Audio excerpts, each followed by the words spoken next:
Hello everyone, good morning, सुप्रभात, वंदे मातरम। स्वागत है आप सभी का फिजिक्स की ऑनलाइन क्लास में।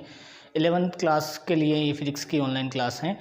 लास्ट लेक्चर जो अपना था, यानी लेक्चर नंबर जो 5 था, उसके अंदर अपन ने क्या डिस्कस किया था कि जो एरर जो होता है, यानी एरर के बारे में जो इन्फॉर्मेशन होती है, उसके साथ में अपन ने जो एरर का जो एडिशन और सब्सट्रैक्शन है, यानी जोड़ और घटाव, यानी जो बाकी हैं, वो अपन ने स्टडी किया था कि एरर में से अगर कोई राशि अगर घटती है तो भी जो एरर होती है, यानी जो त्रुटि होती है, उसके ऊपर किसी प्रकार का कोई इफेक्ट नहीं होता। ठीक है, यानी डेल्टा जेड कितना आता है, delta A plus delta B आता है। तो आज हम जानेंगे कि जोड़ और प्लस यानी योगफल और घटाव के लिए अपन ने देख लिया था। तो अगला जो है राशियों के गुणनफल में त्रुटि, यानी दो राशि होगी अपने पास, वही माना दो राशि ए और बी होगी, दोनों का जो गुणा होगा ए डॉट बी होगा।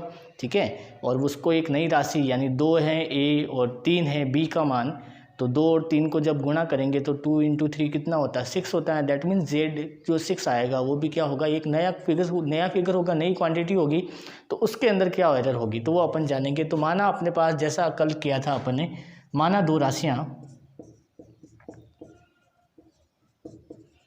लेक्चर नंबर 6 है आज का। माना दो राशियाँ ए और बी हैं। ठीक है, और जैसा अपन को स्टडी करना है कि इसके अंदर क्या करनी है, गुणा की स्टडी करना है। तो जेड इक्वल्स टू मैंने मान लिया A dot B. Z equals to क्या हो गया, ए डॉट बी। इसका दो तरीके हैं इसको सॉल्व करने के, यानी इसके अंदर एरर ज्ञात करने के दो तरीके। एक तरीका तो वो जो मैंने कल बताया था आपको, क्या ए प्लस यानी जेड प्लस डेल्टा जेड मान लीजिए, और राइट हैंड साइड में जो दोनों क्वांटिटी हैं, तो दोनों क्वांटिटी ए और बी हैं, तो इन दोनों के भी आप एरर ले लीजिए। ए के अंदर ए प्लस डेल्टा ए, बी के अंदर एरर क्या होगा, बी प्लस डेल्टा बी, और दोनों को गुणा कर दीजिए। तो इस तरीके से आपके पास एक बहुत लंबी क्वांटिटी आ जाती है, बहुत लंबी राशि आ जाएगी, बहुत लंबी संख्या आ जाएगी। तो क्या करूँ मैं, इसके लिए आपको एक अल्टरनेटिव मेथड बताऊँगा। बिल्कुल ईजिली आप उस एरर के अंदर और बिल्कुल एक्यूरेट जो आंसर आना चाहिए वही आंसर आएगा। क्या करना होगा कि जो इक्वेशन मैंने लिखा है z equals to A dot B, ये इक्वेशन मैंने लिखा है, तो क्या आप क्या करोगे, इस इक्वेशन के दोनों तरफ क्या लोगे, लॉग लोगे। ठीक है, समीकरण 1 के दोनों तरफ लॉग लेने पर, लॉग और एंटी लॉग का कॉन्सेप्ट आप 10th क्लास के अंदर पढ़ चुके हैं। ठीक है, तो log of Z equals to क्या हो गया, log of A dot B. Log of Z equals to क्या हो गया, log of A dot B. अब आपको कुछ लॉग के फॉर्मूले याद आ रहे होंगे। क्या होता है, log M into N. Log M into N क्या होता है, log M plus N, log M plus log N. ठीक है, दूसरा फॉर्मूला लॉग एम बटा एन। लॉग एम बटा एन क्या होता है, log M minus log N. ठीक है, तीसरा लॉग एम की घात एन। एम की घात एन क्या होता है, N log M, N log M. ये फॉर्मूले आपने गणित के अंदर, मैथमेटिक्स के अंदर पढ़े होंगे, और बहुत अच्छे से अगर आपने स्टडी किया है तो आपको ये फॉर्मूले बिल्कुल रिमेंबर होंगे, बिल्कुल आपको आपके माइंड के अंदर सेट होंगे। तो आपको इसे यहाँ पे log of A dot B यानी एम डॉट एन, जो फर्स्ट फॉर्मूला है वो यहाँ पे यूज होगा। ठीक है, यानी log of Z equals to क्या आएगा, log A plus log B, log A plus log B. ये अपने पास एक इक्वेशन आ गई। अब इस समीकरण का क्या करेंगे अपन, अवकलन करेंगे। क्या करेंगे, इसको आप समीकरण नंबर 2 दे दीजिए। समीकरण 2 का अवकलन करने पर क्या करेंगे, अवकलन, डिफरेंशिएशन, अवकलन करने पर जब आप इसका डिफरेंशिएशन करोगे तो आपको पता है log z का डिफरेंशिएशन कितना होता है। यहाँ मैं मेंशन कर देता हूँ, d बाई डी जेड अगर नीचे हैं और यहाँ पे log x हैं, d by D Z differentiation है विथ रेस्पेक्ट टू z, और पैरामीटर मेरे पास log x हैं, तो log x का अवकलन क्या होगा, 1/x। ये केवल 1/x किसका हुआ है, केवल log x का हुआ है। ठीक है, और फिर x का अवकलन क्या होगा, dx अपॉन dz। ठीक है, आप ये भी लिख सकते हैं, इसको आप 1/x dx अपॉन dz को आप चाहो तो डेल्टा x भी लिख सकते हो। ठीक है, 1/x इंटू डेल्टा x आप ये भी लिख सकते हो। इसका मतलब log z का अवकलन करेंगे तो क्या आएगा, 1/z आएगा। ठीक है, और क्या आएगा, dz अपॉन dx। ठीक है, और dz अपॉन dx को क्या लिखा, डेल्टा z। देखो वहाँ पे मैंने लिखा है, अगर यहाँ x है नीचे z है, यानी ऊपर क्या है x है, तो यहाँ डेल्टा x आ गया। अपने पास पैरामीटर कौन है, अपने पास है z, यानी z का क्या आ गया, डेल्टा z आ गया। गुणा लिख के आप डेल्टा z लिख दीजिए। क्लियर है। log a का डिफ्रेंशिएशन, log a का डिफ्रेंशिएशन 1/a, फिर a का अवकलन डेल्टा a का अवकलन क्या होगा, delta a, plus log b का b, और b का क्या डिफ्रेंशिएशन होगा, डेल्टा b। मल्टीप्लाई कर दीजिए, एक को इससे करोगे तो delta a upon a plus delta b upon b, और इधर आएगा delta z upon z, delta z upon z। तो ये आपके गुणा के अंदर जो अवकलन त्रुटि जो होगी, यानी गुणन प्रक्रिया के अंदर जो त्रुटि होगी उसका वैल्यू क्या होगा, delta z upon z equals to delta a upon a plus delta b upon b। ठीक है, नोट डाउन कीजिए बिल्कुल अच्छे से, और शॉर्ट मेथड मैंने आपको बताया है। वैसे ये करीब 1 पेज का क्वेश्चन था, अब मैंने आपको आधे पेज के अंदर बिल्कुल अच्छे से सॉल्व करवा दिया है। ठीक है, रिजल्ट वही है जो आप कल वाले मेथड से अगर आप करना चाहें तो कल वाला मेथड मैं आपको बता देता हूँ। ए को आप a प्लस डेल्टा a त्रुटि होगा, और dot b plus delta b त्रुटि होगा, और किसके इक्वल होगा, z प्लस डेल्टा z के। ठीक है, आप इन दोनों को मल्टीप्लाई कीजिए, पहले इसको इससे भी कीजिए, फिर इससे भी मल्टीप्लाई कीजिए, फिर प्लस लगाइए, और फिर इसको और इससे मल्टीप्लाई कीजिए, यानी टोटल अपने पास 1 2 3 और 4 टर्म बनेगी। ठीक है, 4 टर्म बनेगी। फिर उसके बाद में वापस सेपरेट कीजिए, जैसे अपने योग और बाकी वाले में किया था वैसे ही आपको यहाँ कीजिए, तो यही रिजल्ट आएगा डेल्टा z। अपने को तो त्रुटि के बारे में स्टडी करना है ना, तो delta z upon z equals to delta a upon a plus delta b upon b। Clear है, यहाँ तक नोट कीजिए।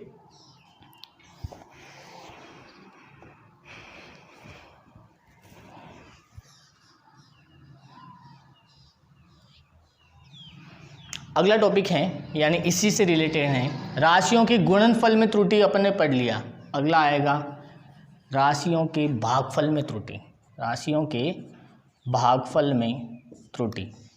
तो करते हैं, है ना, देखते हैं क्या आता है राशियों के भागफल के अंदर जो त्रुटि। ये फॉर्मूले रहने देता हूँ क्योंकि ये काम आएंगे, अभी बताऊँगा मैं, ये वापस काम आएंगे। एरर इन प्रोडक्ट क्वांटिटी नहीं, प्रोडक्ट का मतलब होता है गुना। ठीक है, तो एरर इन डिवीज़न क्वांटिटी, जो भागफल होगा उसके अंदर क्या होगा, error in division of quantity भी लिख सकते हैं आप, error in division of quantity.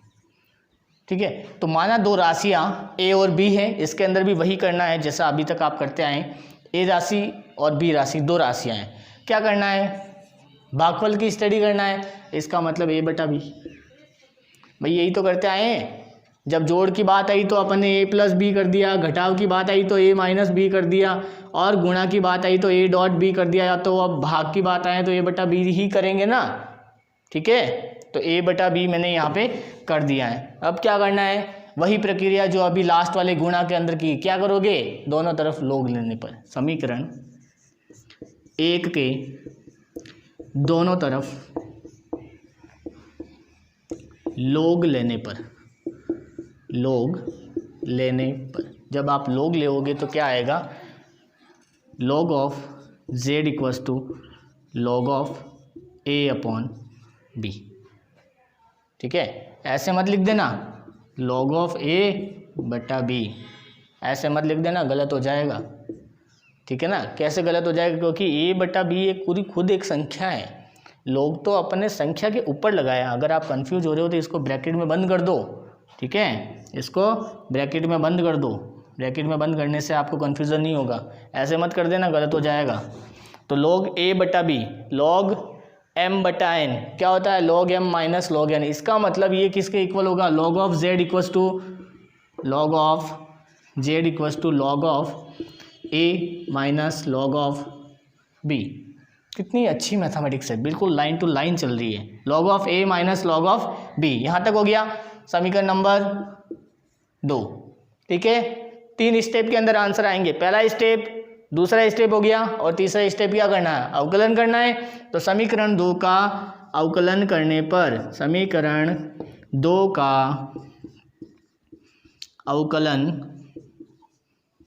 अवकलन करोगे तो क्या आएगा, अवकलन करने पर अभी बताया था log z का अवकलन क्या होगा, 1/z, और फिर वापस z का अवकलन क्या होगा, इंटू डेल्टा z। वो रहा, ये रहा, यही तो बताया था। dx अगर यहाँ log x है तो log x का क्या हो जाएगा, 1/x। फिर विथ रेस्पेक्ट टू किसके रेस्पेक्ट में कर रहे हैं, z के रेस्पेक्ट में, तो dx/dz, और dx/dz को आप डेल्टा x भी लिख सकते हैं। ठीक है, तो यहाँ पे क्या हो गया, डेल्टा ऑफ z किसके बराबर होगा, 1/a delta of a minus 1/b delta of b। Solve कीजिए, delta of z upon z बराबर delta of a/a minus delta of b/b। क्या बात है, यहाँ पे माइनस आया, ये पॉसिबल है क्या, एरर के अंदर नेगेटिव वैल्यू पॉसिबल नहीं है। दैट मीन्स इसको क्या करोगे आप, मैक्सिमाइज करोगे। जब इसको आप मैक्सिमम करोगे, यानी डेल्टा a और डेल्टा b के जो मैक्सिमम वैल्यू के लिए, ये अब मैं हटा देता हूँ या रहने दूँ, चलो रहने दूँ। इसके बाद मैं यहाँ लिख रहा हूँ, ठीक है, इसके बाद मैं यहाँ लिख रहा हूँ, तो यहाँ क्या आएगा, delta z upon z, delta z upon z किसके बराबर आ गया, डेल्टा a, यही था ना भाई, delta a upon a minus delta b upon b, यही आ रहा है। तो अपन क्या करेंगे, a और b के अधिकतम मान के लिए, a व b के अधिकतम मान, मैक्सिमम मान के लिए, अधिकतम मान के लिए, अधिकतम मान के लिए क्या होगा, जो इसके ऊपर अपन क्या कर देंगे, मोड अप्लाई कर देंगे। तो मोड जब अप्लाई करेंगे, यानी जब मापांक लगा देंगे, तो मापांक लगाने पे आपको पता है सारी वैल्यू कैसी हो जाती है, पॉजिटिव, धनात्मक, प्लस के अंदर आ जाएगी। तो delta a upon a plus delta b upon b, ये फाइनल फार्मूला हो गया। ठीक है, ये फाइनल फार्मूला हो गया, delta a upon a plus delta b upon b, जब दो राशियों के अधिकतम भिन्नात्मक त्रुटि और गुणक राशियों की भिन्नात्मक त्रुटियों के योग के बराबर हो जाए, यानी a और b जो मान है वो क्या हो गया, दोनों के मान के योग के बराबर हो जाएगी। जब अपन ने डिवीज़न के बारे में स्टडी किया, डिवीज़न ऑफ क्वांटिटी, यानी भागफल की जो क्वांटिटी, भागफल की जो राशि होती है, तो भी क्या आएगा, प्लस ही आएगा।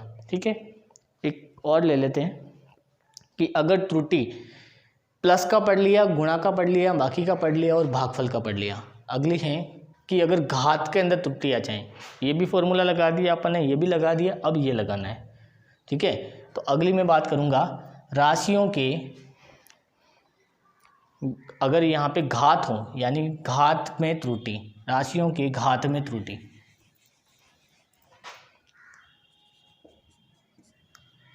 Error in power of quantities. Power का मतलब घात होता है। तो यहाँ पे दो राशियाँ, चलो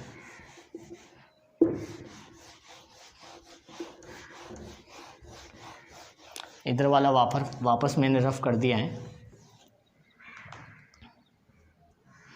तो माना दो राशि a और b है। ठीक है, आप अगर दो राशियों के बारे में स्टडी करना है तो दो मान सकते हैं, एक के बारे में स्टडी करना है, अगर दो की घात लगानी है तो दो मान लीजिए, एक के माननी है तो एक मान लीजिए। तो मैं यहाँ पे अभी एक ही राशि मान के लेके चल रहा हूँ। ठीक है, तो एक ही राशि लेके चल रहा हूँ, इसको भी अभी हटा देता हूँ, वापस लिख देंगे, कोई बात नहीं। तो माना मेरे पास एक राशि है, तो z बराबर a। अब a की जो घात, क्योंकि अपन को क्या करना है, घात की स्टडी करना है, a की घात के अंदर त्रुटि, तो मैंने इसके अंदर मान लिया कि a की घात m है, तो a की घात m के अंदर मुझे क्या करना है, त्रुटि को ज्ञात करना है। क्लियर है। ए की घात m के अंदर क्या करना है, त्रुटि को ज्ञात करना है। क्या करोगे भाई, a की घात m की घात n, इसका मतलब मुझे क्या करना पड़ेगा, log लेना पड़ेगा। तो log लेने पर दोनों तरफ log लेने पर, जब आप log लोगे तो क्या आएगा, log of z equals to log of a की घात m। सॉल्व करो, log a की घात m log a और इधर log z। समीकरण नंबर 1। क्या करोगे, अवकलन। सबको पता है क्या करेंगे, अवकलन करने पर the differentiation of equation first, समीकरण 1 का अवकलन करने पर, समीकरण 1 का क्या करोगे, अवकलन करने पर। ठीक है, समीकरण 1 का अवकलन करने पर तो क्या आएगा, log z का 1/z इंटू डेल्टा z बराबर m, यहाँ पे कांस्टेंट के जैसे रहेगा। m क्या रहेगा, कांस्टेंट, क्योंकि ये तो खुद एक संख्या है भाई, 2 की घात 5, 2 की घात 5। तो मुझे पूछता है कि 2 की घात 5 के अंदर क्या है, कितनी त्रुटि है। तो 5 तो एक संख्या हो गई, त्रुटि तो 2 के अंदर अपन कैलकुलेट करेंगे ना। तो m आ गया log a का 1/a और डेल्टा a। तो जब आप इसे सॉल्व करोगे m delta a upon a किसके बराबर होगा, डेल्टा z अपॉन z, यानी delta z upon z equals to m delta a upon a। तो ये आपके घात के अंदर त्रुटियों का ज्ञात करने का फॉर्मूला हो गया। ये सारे फॉर्मूले जो स्क्वायर ब्रैकेट के अंदर मैं लिख रहा हूँ, इनको आप अच्छे से रिमेंबर कीजिएगा, अच्छे से नोट डाउन कीजिएगा और एक नोट्स आप कंटिन्यूस फॉर्म के अंदर प्रिपेयर करते रहिएगा, क्योंकि आफ्टर जब स्कूल ओपन होगा तो वहाँ उस टाइम में आपके ये नोट्स चेक करूँगा। ठीक है, और वहाँ पे उस टाइम आपको ये नोट्स हैं जो अपनी नोटबुक के अंदर अच्छे से लिखे हुए होने चाहिए, इसी फॉर्मेट के अंदर, है ना, घास मत काट देना, बिल्कुल इसी फॉर्मेट के अंदर लिख के रहना। और जो क्वेरीज होती हैं, यानी जहाँ भी आपको प्रॉब्लम आती हैं, वो आप अभी नोट डाउन करके रखिए और अभी आप मुझे इस वीडियो के कमेंट बॉक्स में शो कर दीजिए। मैं आपकी इस प्रॉब्लम को सॉल्व करूँगा, आपको आंसर प्रोवाइड करवाऊँगा। क्लियर है यहाँ तक? तो एक बार स्क्रीनशॉट ले लीजिए, फिर आगे चलते हैं।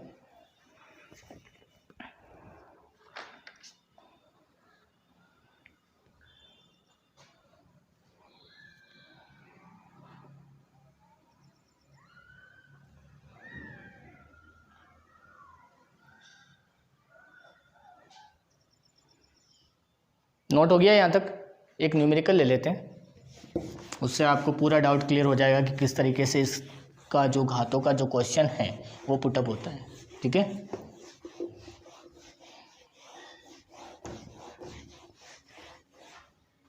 दो प्रतिरोध हैं अपने पास,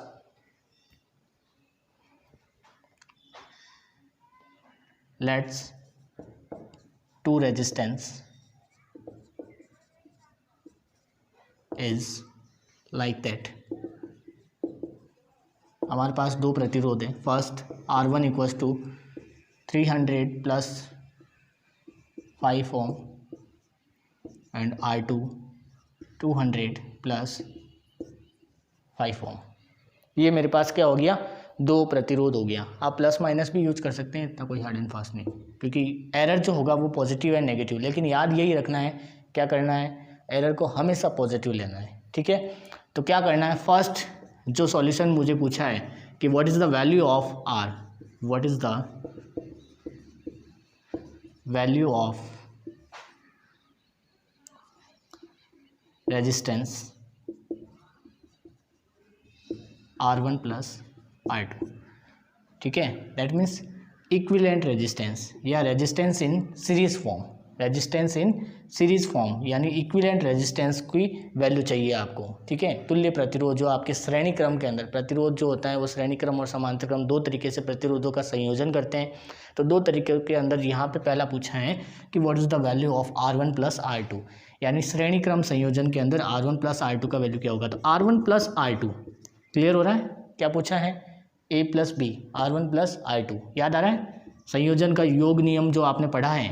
तो R1 प्लस R2 यानी 300 प्लस माइनस 5 A का मान यानी R1 का मान, प्लस दूसरा कौन सा है 200 प्लस माइनस 5। तो A प्लस बी किया था अपन ने, तो 300 प्लस 200 प्लस माइनस 5 प्लस 5, तो 300 और 200 कितना हो गया 500 प्लस माइनस 10 ओम। तो ये मेरा फाइनल वैल्यू हो गया R1 प्लस R2 का। देखिए कितना इजी है, हार्ड है क्या? बिल्कुल भी नहीं है, ठीक है, बिल्कुल भी नहीं है। इतनी इजी से आपको अच्छे से समझ में आ गया, ठीक है। और इस तरीके के ही न्यूमेरिकल आपके एग्जाम के अंदर पुटअप होंगे, इस टाइप के एरर से रिलेटेड बिल्कुल इजी चैप्टर हैं ये, ठीक है। और यहाँ बिल्कुल इजी चैप्टर है और यहाँ पे अपने अच्छे से स्टडी कर रहे हैं कि एरर के अंदर किस तरीके से इन्फॉर्मेशन अपन स्टोर करेंगे, ठीक है। तो ये मेरा R1 plus R2 equals to 500 plus minus 10 ohm, यहाँ तक ठीक है। फिर आगे अपन बात करेंगे सेकंड क्वेश्चन कि what is the value of, what is the, या इसी के अंदर मैं लिख देता हूँ, what is the value of resistance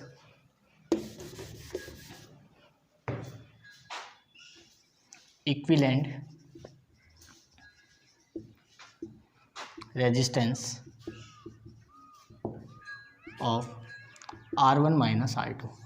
अब आगे आपको जो स्टडी करना है वो R1 minus R2, that means यहाँ पे आप क्या करोगे, घटा दोगे, R1 में से R2 को घटाओगे, यहाँ भी माइनस आएगा। जब इसमें से इस टर्म को माइनस करोगे तो मैंने बताया था A माइनस बी आता है और यहाँ कोई इफेक्ट नहीं होता है, ठीक है ना। तो A माइनस बी यानी R1 माइनस R2 की वैल्यू कितने आएगी 100 प्लस माइनस 10 ओम। क्लियर है यहाँ तक? क्लियर है ना यहाँ तक? तो A प्लस माइनस यानी R1 minus R2 equals to 100 plus minus 10 ohm, ये मेरा फाइनल आंसर होगा, ठीक है। यहाँ तक कोई प्रॉब्लम है क्या? कुछ भी नहीं, अच्छे से क्लियर है, बिल्कुल अपन ने अच्छे से स्टडी किया है। यानी इसमें से इसको घटा देंगे A माइनस बी और ये मेरा फाइनल आंसर आ जाएगा, ठीक है ना। अगर अगली कोई टर्म कोई भी इक्वेशन लेता हूँ, नोट कीजिए आप।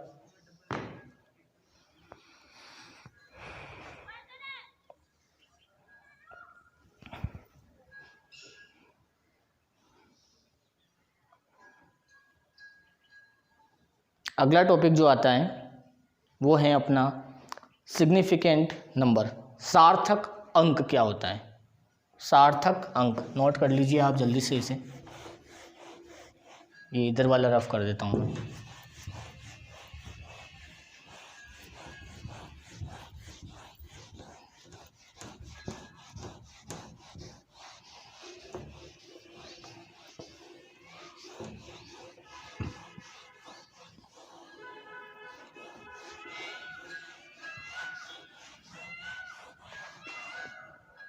अगला टॉपिक क्या है,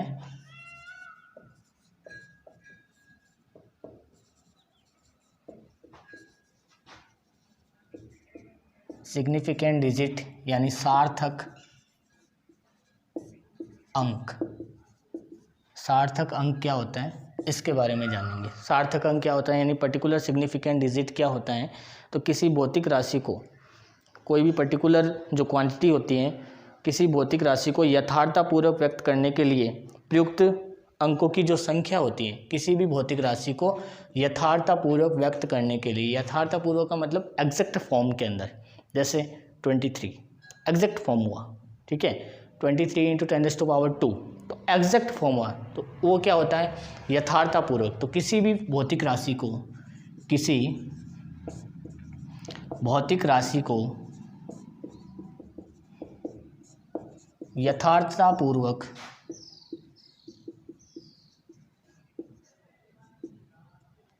व्यक्त करने के लिए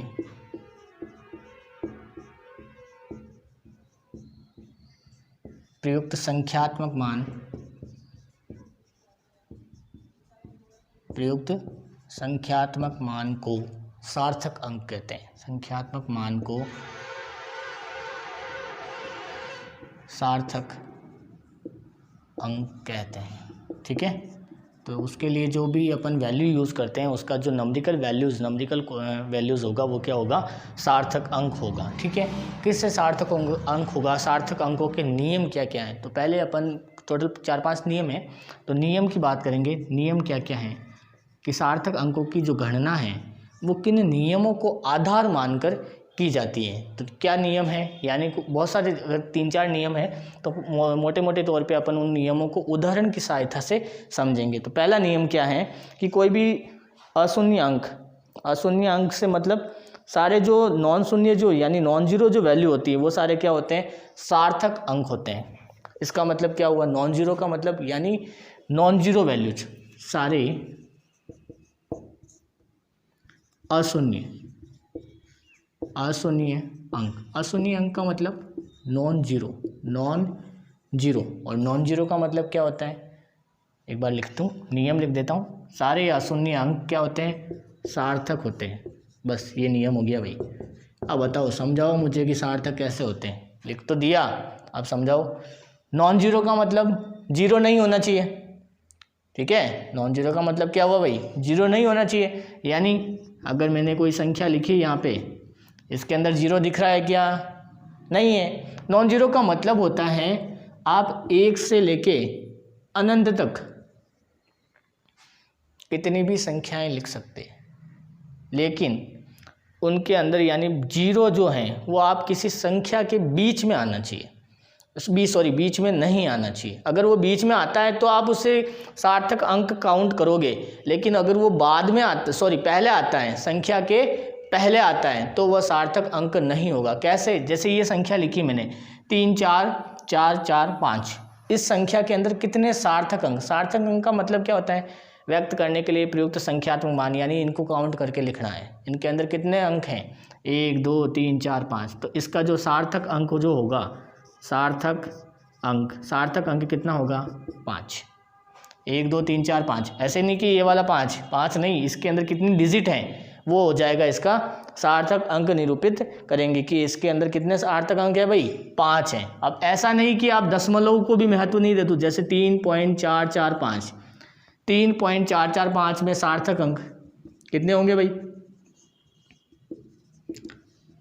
इसमें भी 4, 1 2 3 4 सार्थक अंक हो गया, ठीक है। ऐसा नहीं कि आप पॉइंट के बाद अंकों को महत्व नहीं दो, पॉइंट के बाद अंकों को महत्व देना है, ठीक है। सार्थक अंक के अंदर पॉइंट के बाद अंकों को महत्व देना है, उन्हें काउंट करना है। यदि वह जीरो है तो आप उन्हें छोड़ दीजिए, लेकिन जीरो अगर नहीं है, अंकों के बाद जीरो अगर नहीं है, तो उस फिगर को, उस डिजिट को आपको काउंट करना है। ये पहला नियम क्लियर हुआ आपके। सारे नॉन जीरो जो वैल्यू होते हैं, यानी एक से लेके जो बड़े वैल्यू जो होते हैं, जीरो होता है, वो सार्थक अंक नहीं है, जीरो सार्थक अंक नहीं है। आप लिख दीजिए दूसरा नियम, शून्य सार्थक अंक नहीं। कब, जब वो खुद अकेला आता है, ठीक है, जब वो खुद अकेला, यानी किसी संख्या के साथ में अगर आ रहा है, जैसे मैंने कहा कि 30 लिखा है, तो इसके अंदर ऐसा नहीं कि जीरो सार्थक अंक नहीं है, तो मैंने कह दिया कि यहाँ पे कितने सार्थक अंक है भाई, जीरो तो है नहीं, इसका मतलब केवल 3 है, तो इसके अंदर एक सार्थक अंक है, नहीं, गलत हो जाएगा। जीरो सार्थक अंक नहीं है। कब नहीं है, जब वो पर्टिकुलर किसी संख्या के बाद में, यानी पॉइंट के जब बाद में आता है तो सार्थक अंक नहीं है। इस स्थिति में ये जब जीरो जो है पॉइंट के बाद में है, तो ये सार्थक नहीं है। तो इसमें कितने सार्थक अंक हो गए, 2 हो गए, ठीक है। तीसरा नियम है, 2 अशून्य अंकों के बीच में, ये मिटा दूं,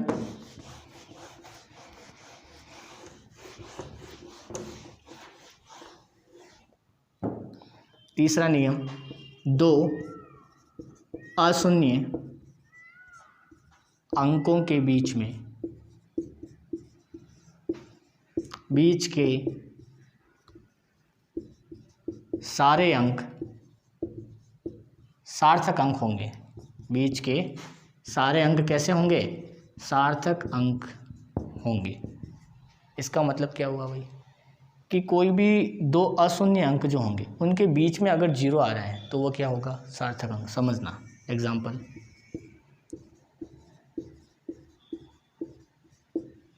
ये कोई संख्या लिख दी, यहाँ पे 2 जीरो बीच में आ गए, ठीक है, ये 2 जीरो बीच में आ गए, तो मेरा ऑब्जेक्ट क्या है, सार्थक अंक, यानी सार्थक अंकों की गणना करो, 1 2 3 4 5 6 7, ठीक है। तो जीरो को काउंट करना है या नहीं करना है, यही इसने कहा है कि जीरो अगर कोई बीच में आता है, सारे 2 अशून्य अंकों के बीच में, 2 अशून्य अंकों के बीच में जो जीरो अगर आता है, यहाँ मैंने नहीं लिखा है, 2 अशून्य अंकों के बीच में शून्य अंक आता है तो सारे अंक कैसे होंगे, ये लाइन आप यहाँ मेंशन कर दीजिएगा। सॉरी मैंने नहीं लिखा है कि दो अशून्य अंकों के बीच में अगर शून्य आता है तो सारे अंक कैसे होंगे, सार्थक अंक। तो इसके अंदर टोटल कितने सार्थक अंक हो गए, 7। इसके अंदर बताओ ये 0 कहाँ है, बाहर की तरफ, ये सार्थक नहीं है, छोड़ो। 1 2 3 4 5 6 7 इस तरीके से आप लिख सकते हो। ठीक है, आगे चलेंगे। आप इसमें पॉइंट वाले भी लिख सकते हैं, जैसे पॉइंट इस तरीके से भी। अगर कोई संख्या है, इसका मतलब कि ये नहीं है कि आप पॉइंट के बाद 0 और आ रहा है फिर संख्या है तो आप इसे छोड़ दोगे, नहीं। इसके अंदर आप सार्थक अंकों की गणना करनी होगी। 1 2 3 4 5 6, तो इसके अंदर सार्थक अंक कितने हैं, 6 हैं। पॉइंट के भले ही बाद में है लेकिन 0 कहाँ आ रहा है, बीच में आ रहा है, तो वो गणना के अंदर आएगा, वो सार्थक अंक हैं। ठीक है, नोट कीजिए।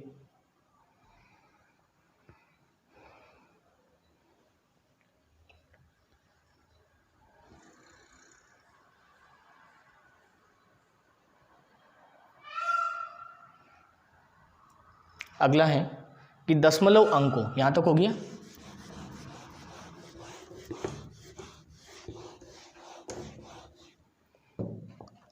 चौथा नियम, दशमलव अंक दाईं ओर यदि शून्य आता है, दशमलव संख्या के यदि बाईं ओर शून्य आता है तो वह सार्थक अंक नहीं होगा। ठीक है, अगर किसी संख्या के बाईं ओर 0 आता है, जैसे 0,845, ये कोई संख्या लिख दी मैंने, तो 0,845 में कितने सार्थक अंक है भाई, 1 2 3 4 है क्या। किसी संख्या के बाईं ओर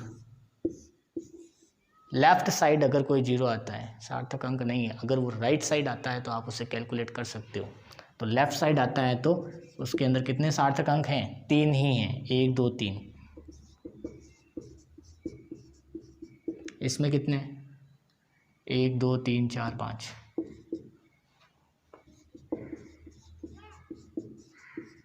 इसमें कितने, 0 बीच में आया, देखो 0 कहाँ है, बीच में है, तो आपको काउंट करना पड़ेगा, 1 2 3 4 5 6 7। ठीक है, तो इस तरीके से अपन सार्थक अंकों की गणना कर सकते हैं। ठीक है, नियम क्लियर हुए हैं। सार्थक अंक क्या होता है कि किसी भी भौतिक राशि को यथार्थपूर्वक व्यक्त करने के लिए जो संख्यात्मक मानों का प्रयोग किया जाता है वो क्या होता है, सिग्निफिकेंट डिजिट सार्थक अंक होता है। तो ये मैंने सार्थक अंक के बारे में 3-4 नियम बताए जो आपके इम्पोर्टेंट थे।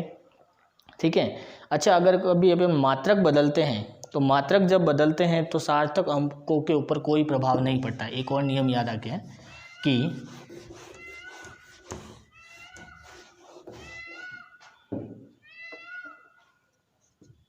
यदि भौतिक राशि का मात्रक परिवर्तित किया जाता है तो सार्थक अंकों पर कोई प्रभाव नहीं पड़ता। सार्थक अंकों पर कोई प्रभाव नहीं पड़ता है। ठीक है, इसका मतलब कोई राशि है, जैसे मैंने कहा कि 100 मीटर है, इसके अंदर कितने सार्थक अंक है, 2 के 3 है, 1 2 3। ठीक है, तो इसके अंदर कितने सार्थक अंक है, 3 सार्थक अंक है। अगर मैंने कहा कि इस 100 मीटर को मैं क्या करूँगा, सेंटीमीटर में लिखना चाहता हूँ, तो मुझे पता है 1 मीटर में कितने मीटर होते हैं, 100 सेंटीमीटर होते हैं। तो मैं इस मीटर की जगह भी क्या लिख दूंगा, 100 से गुणा करूँगा, यानी कितना आएगा मेरे पास, 10,000। 100 × 100 कितना होगा, 10,000। और यहाँ कितना आ गया, सेंटीमीटर। तो अब यहाँ पे क्या होगा, सार्थक अंकों पे कोई फर्क पड़ेगा या नहीं पड़ेगा।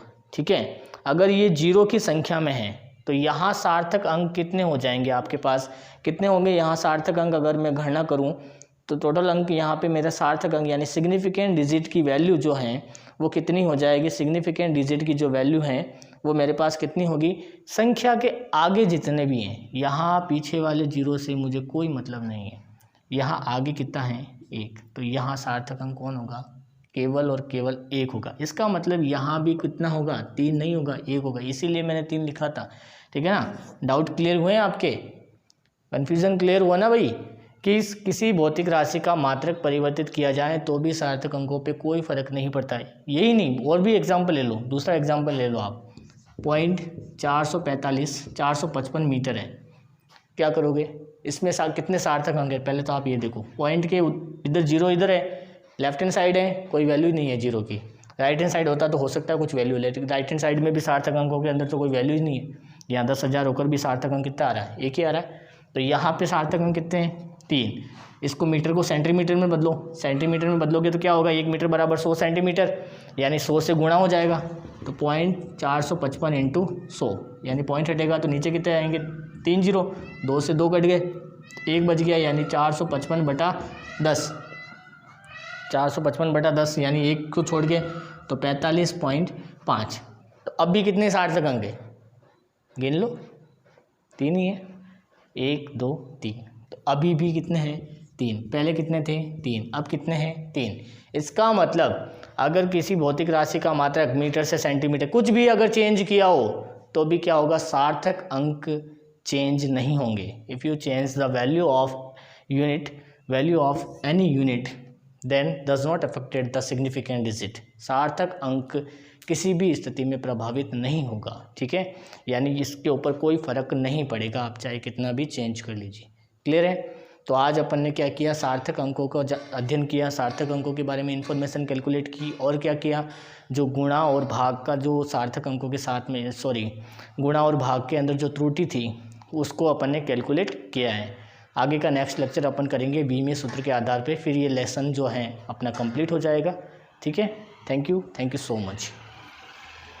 आज का लेक्चर अपन यहीं समाप्त कर देंगे, बाकी अपन बाद में स्टडी करेंगे नेक्स्ट टाइम जब भी होगा। ठीक है, थैंक यू सो मच।